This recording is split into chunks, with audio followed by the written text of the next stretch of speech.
Paigo ang pagkaon giandam ninyo, daghan ra bata. Paigo ang pagkaon. Mas mayong manubra kaysa kuwang. Do not starve these people. It's a Sunday, going out of our ways. No? So good na ta?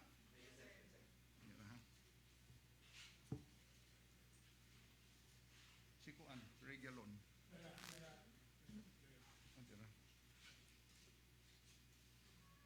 Ang usa, ang executive order, asa man?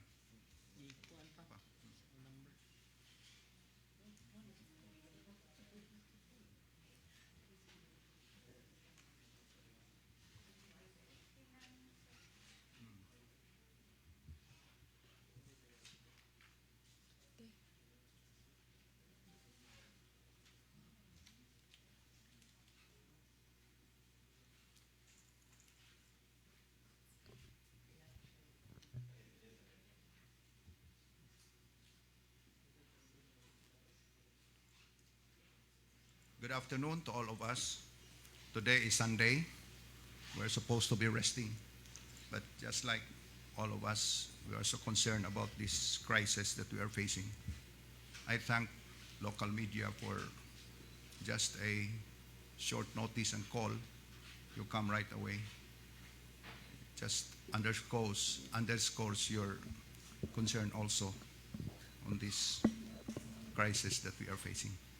Before I start, I just would like to, of course, recognize my other public servants. Even if a Sunday they are still with us, they are still with me. To my right, of course, is Councilor Raymond Garcia, the majority floor leader of the Sangguniang Panlunsod. And to my left is the brand new Chief of Police, the City Director of Cebu City, Colonel Rijaldo. Yes, sir. He should be around also to underscore the fact that on the matter of implementing these executive orders, the Philippine National Police, of course within the territorial jurisdiction of Cebu City, the City Director should be cognizant and should always be around. Yeah. Thank you, Colonel. Thank you, sir. Of course, you have here to Councilor Garcia's right is our Cebu City Health Officer, Director de Sevilla, and behind her is Councilor Dondon Hontiveros, and to the left of Dondon, Councilor Dondon, is our City Legal Officer, Attorney Regalon, and of course our Special Assistant, the Chairman of the MCWD, Attorney Joey De Luz, and Colonel, Captain Luz Danggit, also of the Philippine National Police, and of course our Chief of Staff, Attorney Maru Salvatierra. Today, in consonance with the pronouncement of the President, of course, for us to be relentless in this crusade and for the very important role that the local government unit has to play, being in the front line in the concern and in the fight against the coronavirus, and of course in keeping also with the pronouncement of the Presidential Assistant for the Visayas. We issued Executive Order number 059. It is an order, if I may say, a stay-at-home order imposed upon senior citizens aged 65 years old and above and minors within the city of Cebu. Please bear with me. I just have to read the very important terms and provisions so that there will be no misunderstanding. Whereas the city government of Cebu has declared a general community quarantine through Executive Order number 52, issued on March 15, 2020. Whereas the Department of Health has already reported a total of 307 confirmed cases and 19 deaths due to the COVID-19 in the country as of March 21, 2020. Whereas there is already one confirmed COVID-19 case in the adjacent city of Mandaue, and 11 individuals categorized as having severe acute respiratory infection, SARI, in the city of Cebu as of March 21, 2020. Whereas there is an urgent need to adopt additional mitigating and precautionary measures to arrest the spread of COVID-19. Now, therefore, I, Edgar Labella, City Mayor of Cebu, by virtue of the powers vested in me by law, hereby order, Section 1, stay-at-home order. As part of the precautionary and safety measures against COVID-19 adopted by the City Government of Cebu, a stay-at-home order is hereby imposed upon all senior citizens aged 65 years old and above, and minors residing in Cebu City upon the effectivity of this order until April 14, 2020, or the state of general community quarantine when the city of Cebu has been lifted and or revoked, whichever is earlier. Here, in this executive order, a stay-of-home order is defined as, and shall mean, that individuals covered by these executive orders shall not be allowed to leave their respective households unless otherwise exempted.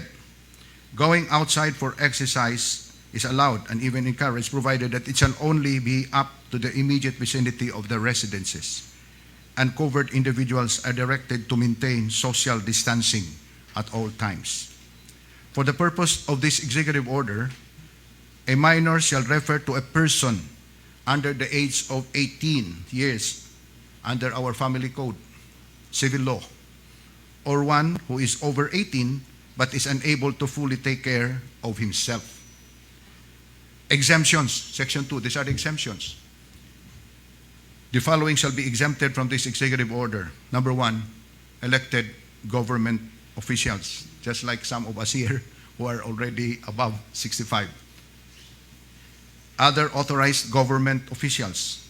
Number 3, individuals occupying key positions in private establishments. Number 4, public and private medical practitioners, hospital and medical establishment, workers, volunteers of emergency response units. Number 5, individuals requiring medical treatment or checkup, provided that a medical certificate shall be presented to proper authorities. These exemptions shall only be taken cognizance by authorities upon presentation of valid identification cards and or medical certificates. This executive order, I'll just have to, I just skip on the enforcement severity clause and repealing clause because these are just pro forma.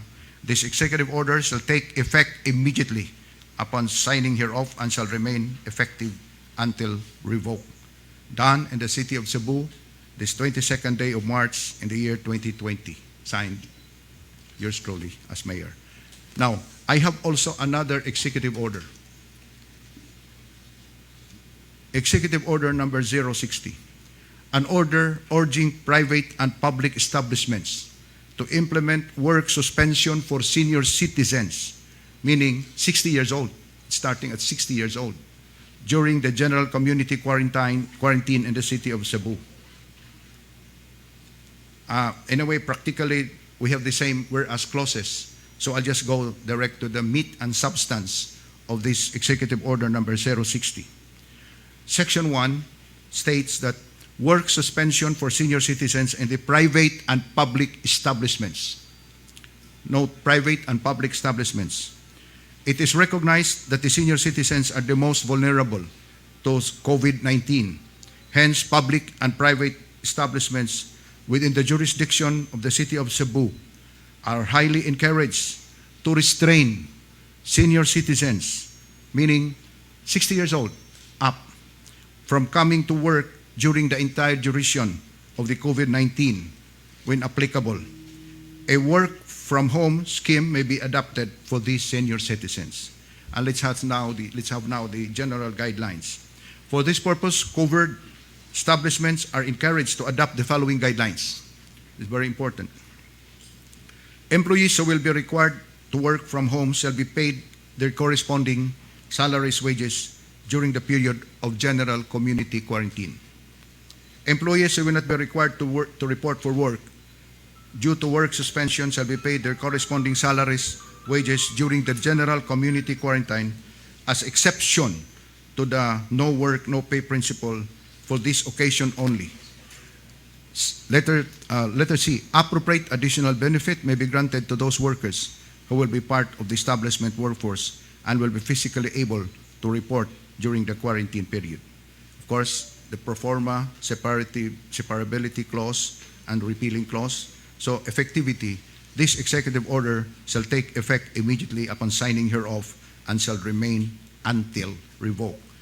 Done in the city of Cebu this 22nd day of March in the year 2020, signed by yours truly as mayor. Now, I have a related memorandum addressed to the city administrator, Attorney Floro Casas Jr., and to Daisy Diane Ortiz, our Human Resource Development Officer.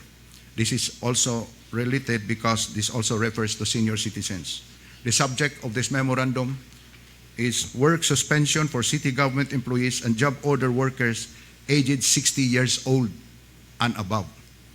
Pursuant to Executive Order Number 060, urging private and public establishments to implement and work suspension for senior citizens during the general community quarantine in the city of Cebu, you are hereby directed to advise all city government employees and job order workers of the city government aged 60 years old and above not to report for work within the duration of the aforementioned order. These employees and GO workers shall continue receiving their salaries, wages, and their absence shall not be taken against their leave credits. This is pursuant to DBM's COA Circular Number 1 Series of 2020, dated March 19, 2020, providing the interim guidelines governing contract of service and job order workers in the government for the duration of the state of calamity and community quarantine due to the coronavirus disease 2019, COVID-2019. However, elected officials, authorized government officials, and medical and health professionals shall be exempted from this memorandum. Further, you are directed to formulate guidelines for the implementation of this memorandum, and that this memorandum shall take effect after approval of the guidelines. For your information and guidance, signed by yours truly as Mayor of the City of Cebu. These are the three issuances that we have issued today, Sunday, March 22, 2020. I just would like also to take this opportunity to thank various outfits, firms, for having signified their intention to send some donations to the city government. I have directed Attorney Maru Salvatierra, our Chief of Staff, to coordinate the donations that are being promised. Medical supplies from Landmaster, from Abuetes Corporation, Nature Spring, Jollibee, Mang Inasal, Chowking, and this will all be given to our health workers and first responders in the pursuit of this crisis that we are now facing. I am now ready to answer questions. What will happen to those who will violate resist and go That is why, yes, Colonel Grijaldo is being advised that they will be summoned and they will be brought back home. Okay, can I give the floor now to Colonel because I am giving him the task to effectively and efficiently implement these executive orders that we have just issued. Take it away. Good afternoon to our Honorable Mayor and other Cebu City officials. Sa atong tanan, may hapon. For the PNP, we are obliged to follow and implement the order of the Mayor regarding the implementation of curfew. And to all the minors and senior citizens that we will be met along during the conduct of our mobile or patrol, they will be accosted accordingly and be brought home safe. Thank you. Thank you. ang pasabot ni Colonel nga inig ka kita ani nila dalon gini sila ibalik ngadto sa ilang tagsa-tagsa ka mga Pinoyanan. Dunay nangutana ganina unsa may diferensya aning kuan stay at home order ug sa curfew, because we issued ang executive order nga do not take curfew from 8 o'clock in the evening to 5 o'clock in the morning. Kining stay at home order mao ni nga to para ni sa mga senior citizen ug sa mga minors. Specific. In consonance with the pronouncement of the President and of course with the Secretary, the Presidential Assistant for the Visayas, Secretary Michael Dino. Ang katong wa ma-covered aning atong Executive Order 59 adto ma-cover sa atong curfew Executive Order nga from 8 in the evening to 5 in the morning. Unsa may cover aning stay home order? Ang katurang senior citizen 65 above o minors 18 below, no? So dunay distinction. Wa lang nato gamita ang word nga quarantine, because when you speak of quarantine, that refers to a situation where dunay period, oras o gidugayon. Kini kay 24 hours naman ni, so dili na ni siya matawag na to quarantine. Kung atong tan-awon ang description sa quarantine sa Webster's Dictionary, stay home gid ni 24 hours man. So stay home order. Para di malibog sad ang mga tao sa implementation nato sa atong quarantine by virtue of the executive order nga dili sad curfew. Dili curfew. Sa to pa, kung curfew gani dunay specific period, ang kining quarantine kining atong stay home order dili ni siya curfew, kay ang curfew pasabot ani dunay period raya anang atong from 8 in the evening to 5 in the morning. Okay? Mayor, na mo ginagawas po doon, nagpahimo na taan ng may quarantine pass na amang gudon sa ubang barangay na inana. Wala mo na clarification. Ang atong sa gihimo, basta makapakita lang sila sa curfew, dunay purpose, legitimate purpose, kining ID o certificate of employment, okay na for as long as they can prove that there is a legitimate purpose. But of course, kaninang atong stay home order, kinanglan ang ilang identification. But Mayor, for those like mga senior citizen nga sila nalang sa balay kay ilahang mga anak ron to aporod sa Manila, wala kwan sila nalang ba niya needed nila to buy food. Unsa pwede nila buhaton as their magpaibaw lang sila sa atong kapulisan. Nga mo na sitwasyon, nga wagit taon sila. Anyway, this is quite permissive in the sense nga ato yung katuyuan ani nga dili magsigi gawas-gawas ang atong mga senior citizen. But if there is a good, valid, and compelling reason, nganong di man. And the Philippine National Police are instructed to have maximum tolerance and of course liberality in the implementation of this. Anyway, dili man ni sila mga criminals nga atong gibantayan. Ang purpose gyud nato ani is to prevent the spread of the virus. Okay na?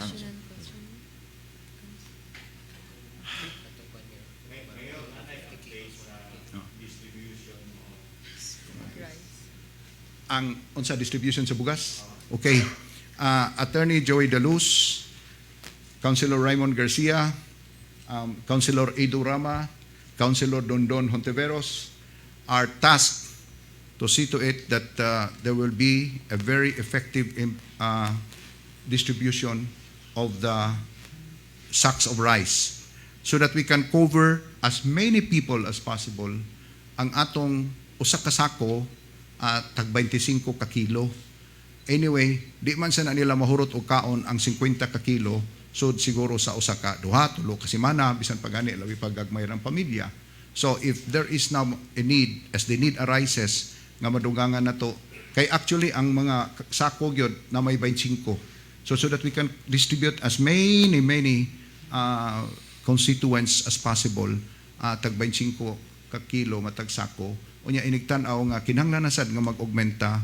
Anyway, giaprobahan naman sa konseho. Thank you, Councilor Raymond. Thank you, Vice Mayor Mike Rama and the rest of the members of the council for supporting this endeavor para ato yung matagaan the economic impact sa atong mga katawhan.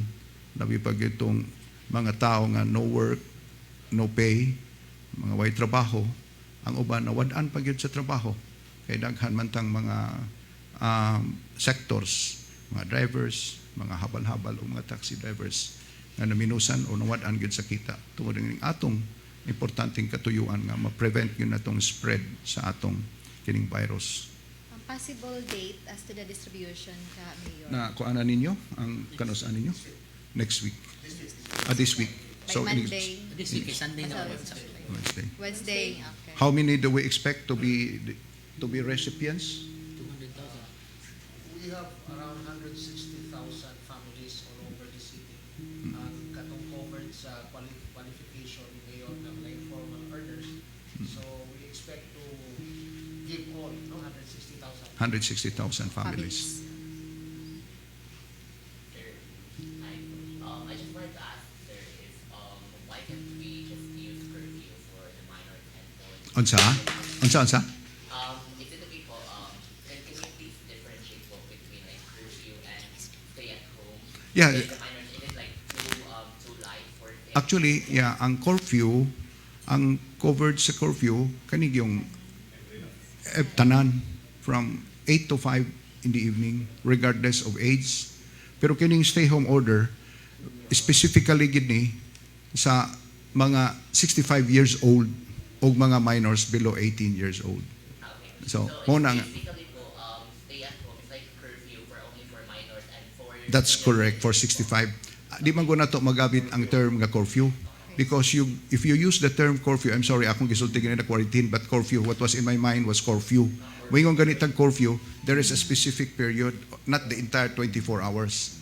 Mo na nga, ang distinction, stay home, because 24 hours man, so stay home within 24 hours. Nya katong curfew, because it's specific that from 8 o'clock in the evening to 5 o'clock in the morning. It covers all, regardless of age, no, regardless of health conditions or whatever. So would it mean also, Mayor, that PNP and AFP will really be roaming around at least for 24 hours?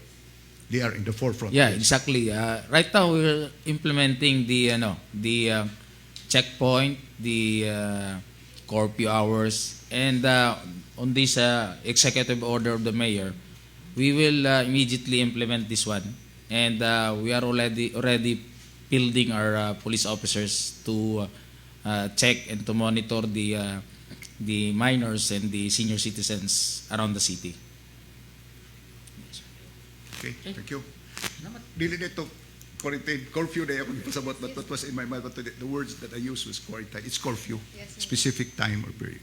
Salamat kayo. Anya, off the record, naipaniod to dito, ha? Sige, sige. Off the record, ha? Off the record. Sunday ba taon? Pakana sila, Rizel. Yes, Mayor. Ikaw, mo apil gyapon kagkaon? Ha? Mura na bang ni gamay na karon, ha? Ni daot na ka.